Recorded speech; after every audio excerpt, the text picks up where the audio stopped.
Good morning, everybody. Just wanted to talk with you today. It's a beautiful rainy day here in Georgia. Just wanted to bring to light something I've been thinking, and what that is that the consequences in your life that you face, you give those to yourself based on what your morals are. And what I mean by that is, say you know deep down inside that you don't believe that you should watch pornography, especially if you're married. This is just an example. And you go and you do that, and you think it's okay externally. You've got different layers of yourself, but deep, deep, deep, deep down inside of you, you don't think it's right. Now, that's your unconscious or your subconscious mind. Now, that subconscious mind is what controls what your punishment's going to be in the real world. So if we think about things like, karma, we do something and then something happens, cause and effect, that's what karma stands for. If you believe that something is bad deep down inside of you, and you go ahead and you do that thing, you're going to give yourself consequences. You may not know it, but you're punishing yourself. It's not that bad things are happening to you. You're actually letting bad things happen to yourself.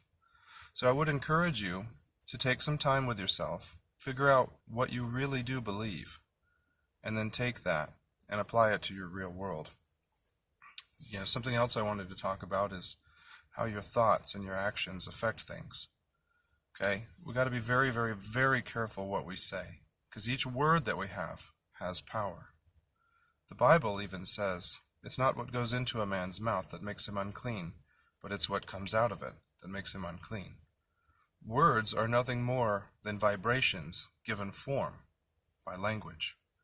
These vibrations we send out, they can really harm people. They can really help people, but we have to be very careful. Sometimes I like to think that angels and demons are actually words in the way that we use them, and the way that we give them to other people. So if you want to give someone an angel, you plant a good thought in their head by saying something to them. And then they take that, and that replicates itself, and it's fruitful and bountiful and beautiful. But if you give them a demon, teach them something that they shouldn't be doing, that will also grow in their minds. And it's really a lot harder to get away from these bad demonic thoughts than it is to have your angelic thoughts. You get kind of addicted to the evil. And it's something that you really have to work on fighting. But I just want to encourage you, when you're speaking to other people, weigh very, very, very heavily what you say to them. Because I would hate to be responsible for something that happens in their life at the end of this one. So take that into consideration today, that your thoughts and actions have a lot to do with things. Okay? And I want to make sure that you are kind to one another as best as you can be. I'm going to sign off until the next time. I love you, and God bless.